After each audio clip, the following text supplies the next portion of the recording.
Ladies and gentlemen, I'm delighted to invite to kick off our forum today, Mr. Badr Jafar.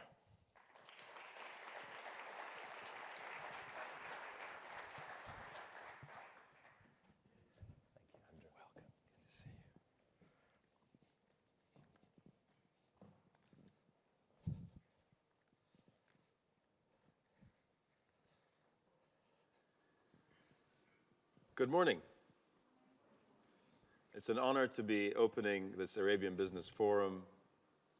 The theme, as you've heard, of this year's event is success.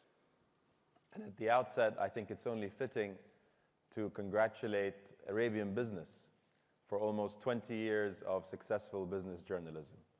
A round of applause for everyone at Arabian Business and ITP, of course. It's always a good idea to extract an applause early on. So, what is success for you? Money? Power? Instagram followers? Or perhaps simply understanding the difference between needs and wants? And how would you define a successful business? Profits? We're living in an era where everything is being questioned. What is the true purpose of business? Whose job is it to meet the needs of society and our environment? How can any of us in this Arab region feel successful when we know that 1 in 5 of us, over 80 million children, women, and men, struggle on less than $2 a day?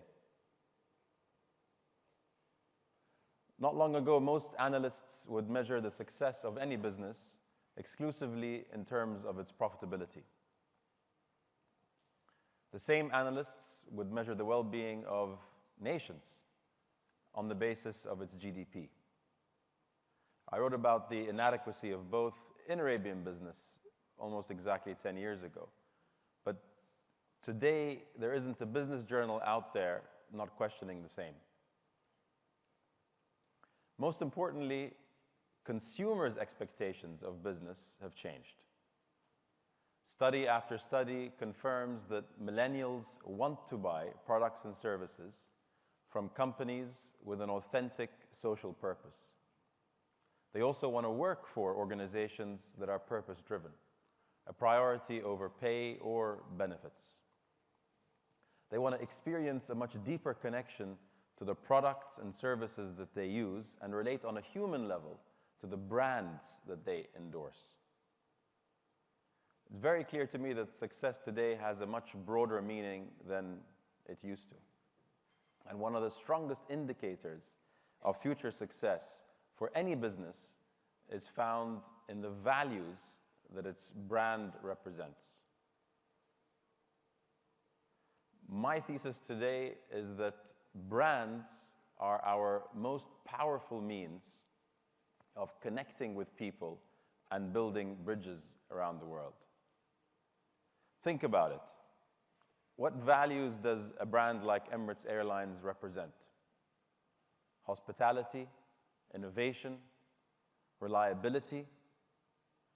And how do these values reflect on what our nation represents?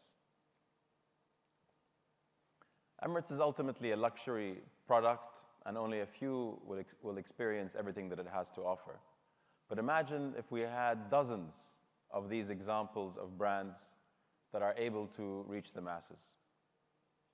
Unfortunately, walk down any high street in the world's major cities, and you'll be hard-pressed to identify a single strong brand from the Arab region. In the latest edition of Brand Finance Global 500, which identifies the world's most influential brands, not a single privately owned brand from our region made the list. And this is a huge missed opportunity. Nothing can shape the reputation of a country or a people more effortlessly, powerfully, and authentically than a globally successful brand. I doubt that more of a few of you here, if any, could name 5 foreign ambassadors that are posted to the UAE right now. But I'm sure that every one of us could easily name 50 strong foreign brands that have stores across our malls. And this is the power of what I call brand diplomacy. And it's a phenomenon that we in this region could use more than ever right now. Because as we all know, our region has its problems and is more often than not defined by them. Political instability, social unrest, extremism, to name a few. And these stereotypes can be exaggerated by mainstream media, but that doesn't mean that these issues aren't very real. For countless people, they are all too real.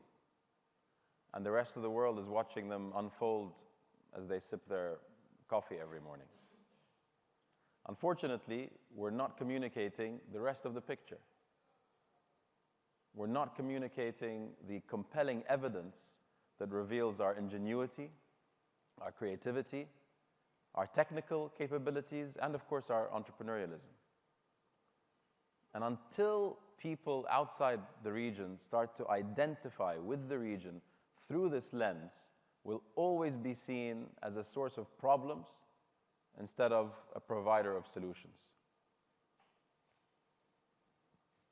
So what tells this alternative side of our story best? By far, the most effective way is to have more regionally born brands going global and properly connecting with consumers all over the world. The US is a compelling example. Failing foreign policy, putrid domestic politics, mass shootings, yet global consumers don't perceive the country in terms of these things alone. Apple, Google, Disney, Tesla, Pepsi, McDonald's, Starbucks, the NBA. I could obviously go on all day. But this is what America means to scores of global youth. And that's really what's at the heart of American power. Forget the US. Take a much smaller country like Sweden, which is probably home to less people than even in the UAE. You don't need to visit Sweden to know that the Swedes are responsible for world-changing brands like IKEA, Spotify, Volvo, H&M, to name a few. So why can't our resource-plenty region of 400 million people generate these kind of brand ambassadors? Of course, not all brands are products and services. Our cultural ambassadors can have an equally powerful impact and create affinities globally. Our thriving cultural hubs in Dubai, Sharjah, Abu Dhabi, and across the UAE are so important for this very reason. Our artists, musicians, and of course athletes all have crucial roles to play in representing our people and our region and influencing what it means to the rest of the world. Just look at what Mo Salah is doing for Egypt right now. But let's face it, our region isn't really even in the game yet. We simply aren't known enough for our strong products or our people brands. And this is something that we have to change, and fast. Because if we aren't out there creating more global brands in business, the arts, or in any number of other fields, then we're just leaving the stage empty for troublemakers and tyrants to continue personifying the Middle East in the eyes of the world. I know which story I'd rather be associated with. The good news is that we are certainly not starting from zero. This free book on your tables, Born in the UAE, is being launched today. Born in the UAE showcases a selection of 50 of the most promising brands from all over the country, in the hope that it stimulates a more thoughtful conversation about what it means to be a successful brand today. The brands in the book were not all created by Emiratis, but they were all created here in the UAE. They're not all companies or products either. Many of them are places or experiences, and others represent the global impact of our civil society organizations. Whilst not all of the brands have already crossed borders in the way that I described, the hope is that this will help us identify the incredible opportunity that we have in front of us to see these brands and many more successfully make the leap onto the global stage in the years ahead. I'm not saying that any of this is easy. Of course it isn't. Growing a successful business at home is hard enough. But my own experience convinces me that expanding internationally can often be a lot more viable than it may seem. It wasn't long ago that the idea of any Arab company operating strategic facilities in the US was politically unthinkable. Today, our global logistics business, Gulftainer, which was born and raised in the UAE, operates 2 major port facilities in the US, even providing logistics services to all 5 branches of the US military. Also provides logistics for the US private space industry, working for both SpaceX and Blue Origin. Closer to home, our business incubation platform run by Samer, CE Creates, always considers whether a new concept has the potential to expand internationally as a strong brand before we decide to invest in it. One example is Kava and Chai, a coffee and tea concept that CE Creates built to bring the age-old coffee house tradition back to where it began. And that had its sights on global markets from the get-go. And why not have these ambitions, even if it may instinctively seem against the odds? To tell Japan not to try to sell Toyota cars in the US because of Chevrolet and Ford is obviously ridiculous. Or to tell Starbucks not to bother selling coffee to the Italians is equally misguided. After all, if the Brazilian brand Havaianas can sell millions of pairs of rubber sandals to Khalijis, then I see no reason why strong brands from the Gulf can't sell chocolates into Switzerland, perfumes into Paris, or AI solutions into the US. Ladies and gentlemen, we're living in an era where businesses have the opportunity to make an impact far beyond their bottom line. Success will actually be judged in terms of their broader impact.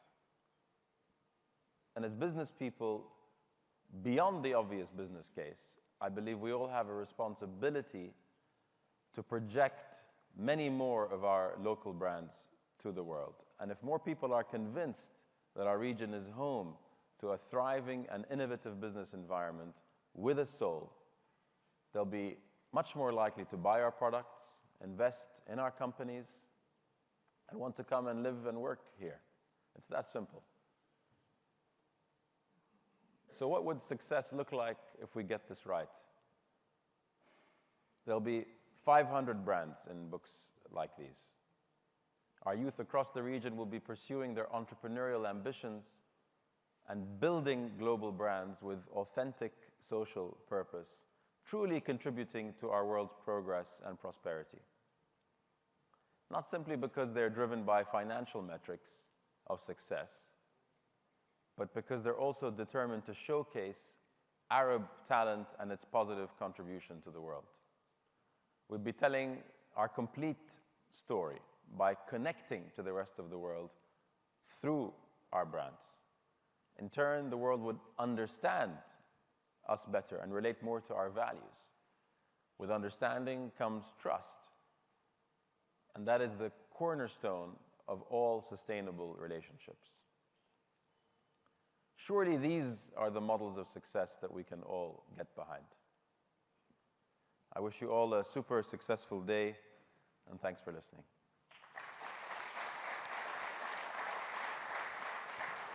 Thanks, Badr. Come and have a seat. Thank you. Come and have a seat. Thank you for that. Let me just move this chair around. I can see you. Thank you for that and for kicking things off. Is it your view that in this wonderful book, which everybody has a copy of, can you see potential global brands in there for the 2020s? I mean, that's the purpose of the book. It's not that I see it. I think we all need to relate to the opportunity.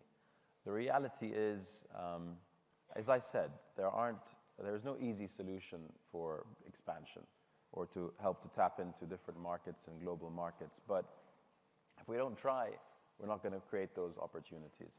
There's a huge amount of course, focus today building entrepreneurial hubs to try and create big tech unicorns. And everybody, it sometimes feels like Silicon Valley is the only place left on earth not trying to become Silicon Valley. But the reality is, if we create Silicon Valleys, will that solve the challenges and problems of our region? The reality is, technology doesn't drive change, it enables change. We, the so-called connected people, are the true agents of change. And time will tell whether we've been able to use technology to really drive human prosperity and protect our habitat, or just to exacerbate our own human flaws. So bringing that down to what brands I think we need to create and type of businesses we need to create, perhaps a bit less focused trying to chase these billion-dollar unicorns, and perhaps be a lot more focused on developing and building companies that have the potential to impact 1 billion lives. And to do it in this region's way rather than trying to import methods and styles from elsewhere. Sure. I mean, cookie-cutter approaches to anything don't work. So contextualizing what works in this region. And look, the region has its problems. I mean, 2/3 of the world's humanitarian crises are here in the region. We have a massive socio-economic challenge, over 40% youth unemployment across the region, environmental challenges. But we are closest to these problems. So we're much better placed to design solutions and to back businesses and create technology to address these problems. And therein lies an opportunity in itself. I'm interested in your emphasis on brands, and also saying that this region hasn't developed global brands in the way you gave even Sweden as an example of 10 million people. Because we tend to think most brands come from big countries, particularly the United States. There is one global brand from this region, though, and it is global. It's called Dubai. Sure. And look, nation brands... That's an asset, is it not? Huge asset. And look, nation brands, I mentioned this Brand Finance Global 500, and they also have a separate table on nation brands. And whereas I think nation brands are extremely important because they do help to project what we mean and what we represent in terms of values in the region, but to really give people that experience, we need to bring people here.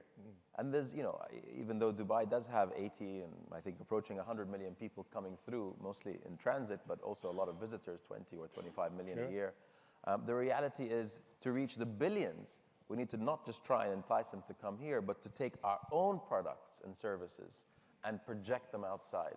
Go and find them in their own markets. Help them engage with what we represent in their own markets, on their own high streets. And therein lies that opportunity. There's another plus this area, particularly the Gulf or the UAE has, indeed particularly Dubai, when we're talking about success, there is a kind of ethos of success here.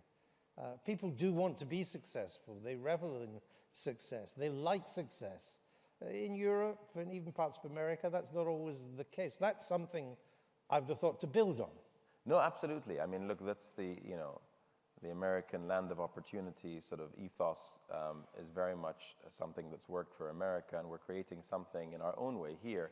I think the other side of the equation, though, is also not being, so on the one hand, being and reveling in success, but also not being afraid to fail. You need both sides of the coin.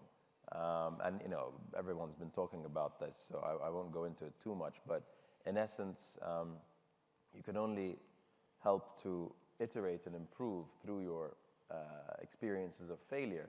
And in that respect, failure is good as long as you don't make a habit of it. Creative destruction, one economist once called it. I mentioned in my introduction to you about the importance of corporate governance and transparency, which can often seem very dry, and I can already see the eyes glazing over there. But if we want success, particularly for this region, it isn't just the creation of entrepreneurs. It isn't just the grasping and the developing of technology. It is clear and transparent business structures that will encourage people to invest here, but also when we invest abroad, people know that it's also clear and transparent there. Yeah. That's important. Oh, precisely. And corporate governance is often associated with large businesses or public companies that then become much more exposed to regulator scrutiny. But the reality is it's in many ways even more important for small businesses. As they say, prevention is the best cure. And embedding these practices and principles early on and at the get-go, even at the sort of seed stage, is extremely important. And not just, again, because it's the right thing to do, but because there's a very strong business case for it in terms of attracting capital, attracting talent, creating an environment where you're helping to generate opportunities for not just the business, but others in the business. You need these governance models. And I think, especially in this day and age, where you have these companies who are able to grow to behemoth proportions on private capital before they even need to tap into the public markets. You have, and I'm not using the region as an example, look globally. Many examples of companies who perhaps had great potential, but maybe because they didn't institute good governance into their frameworks from an early stage, they're now facing challenges. The WeWorks of this world, or the Ubers, and I can go on. And these are corporates, these are governance issues that have stopped their success. They're absolutely governance issues. And so I think what we can learn from that in this region is seeing this, even though, as you said, it might be a little bit of a dry subject, but seeing it as a lot more exciting and as, again, as I said, identifying with the real business case behind it. That is an opportunity. Listen, we thank you for giving us our first keynote today. Great pleasure. For this beautiful book that everybody's getting a copy of. That's a successful publication in its own right, and for your inspiration this morning. Thank you. Badr Jafar.